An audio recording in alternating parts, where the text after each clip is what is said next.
The government may be able to this week to close its investigation of the 2001 Anthrax terror. How wonderfully convenient.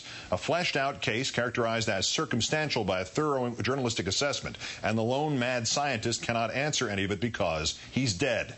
Case closed.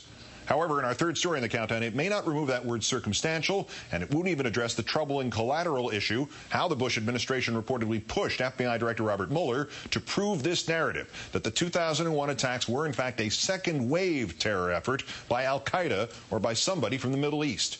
In the direct aftermath of those attacks, in October 2001, during President Bush's morning intelligence briefings, the director of the FBI, Robert Mueller, was, quote-unquote, beaten up for not producing proof that the anthrax spores were the work of Osama bin Laden. This, according to an unnamed former aide to Mueller, for a now-retired senior FBI official speaking to the New York Daily News. They really wanted to blame somebody in the Middle East, the official said. But even then, the FBI already knew that the anthrax, sent to media outlets, including NBC News, and to the offices of 2 U.S. senators, was a military strain, according to this source. Very quickly, Fort Detrick, Maryland experts told us this was not something some guy in a cave could have come up with. They couldn't go from box cutters one week to weapons-grade anthrax the next. As for the evidence now compiled nearly 7 years later against the late Dr. Bruce Ivins, it is largely circumstantial, and a grand jury in Washington was planning to hear several more weeks of it before issuing any indictments, according to the New York Times, citing an unnamed source briefed on the investigation. Sophisticated DNA testing reportedly linked the victims to particular cultures or strains of anthrax for which Dr. Ivins was personally responsible. However, dozens of other researchers would have had access to those same strains. And the primary evidence of Dr. Ivins' mental instability from a therapist who successfully sought a restraining order against him raises a number of questions as well. Let's turn now to investigative journalist and author of Why America Slept, the Failure to Prevent 9/11, Gerald Posner, who has long been following the anthrax story, joined us last Friday, joins us again tonight with our great thanks to you, sir. Hi, Keith. Well, this is our conspiracy nightmare come to full fruit. The FBI source says the White House pressured them to blame it on al-Qaeda or somebody in the Middle East. Would there also have been other FBI sources who would have folded under that pressure? I mean, how much did the FBI actually drag its collective feet, revealing what they had to have already known about where that anthrax came from? Oh, no question that there were sources and officials inside the FBI that would have caved to pressure from the White House. Look, I've been a critic of the FBI for years, from the time they did the Murrah investigation and the Oklahoma bombings and other investigations that they had bungled. They're very, very sensitive to pressure coming in from the White House. And remember, put yourself back in the time. Keith, this is October, a few weeks after the biggest attack on American soil ever. Largest loss of death from a terror attack. They're under tremendous pressure.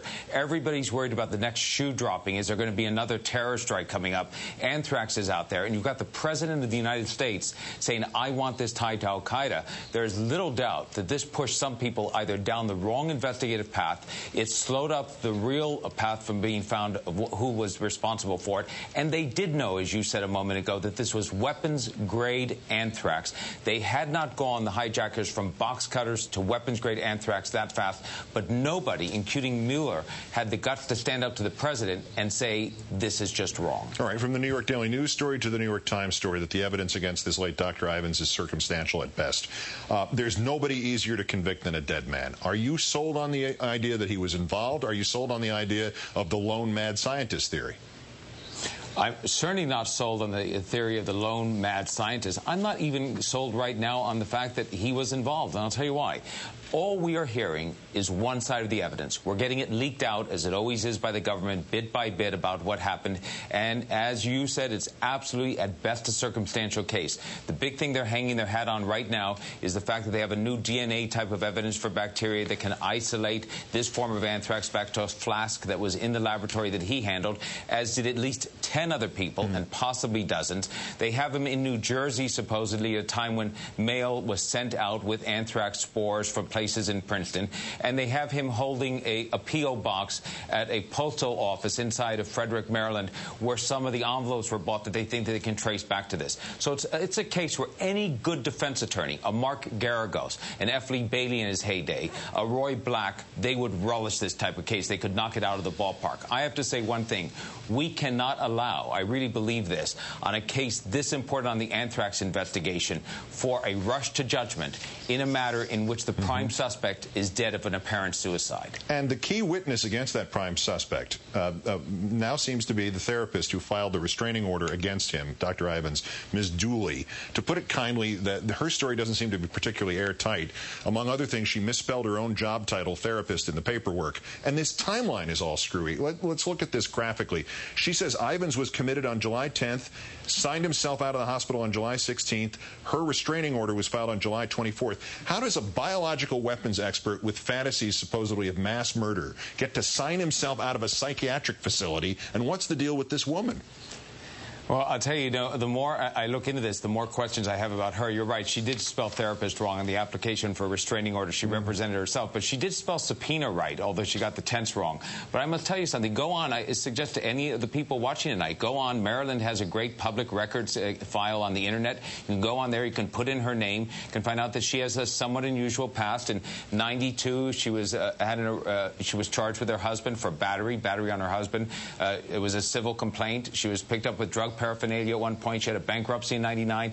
She is a counselor. She's not a psychiatrist. She is not a psychologist. She's a social worker, but really she's a counselor in a group setting for drug problems. But she had DUIs herself in 2006 and 2007. You have a bioweapons expert who is seeking help because evidently he has homicidal rage, going to a group setting for drug counseling at the same time. And you have her saying that on July 9th he's making threats that are homicidal against her. On the 10th, he's committed.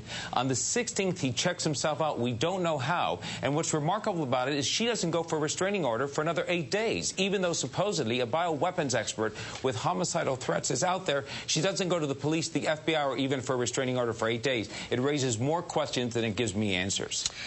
Here we go, down another series of rabbit holes, I think. Investigative journalist Gerald Posner, thanks once again on this. I have a feeling we're going to be talking about it again. Thank you, sir. Thanks, Keith.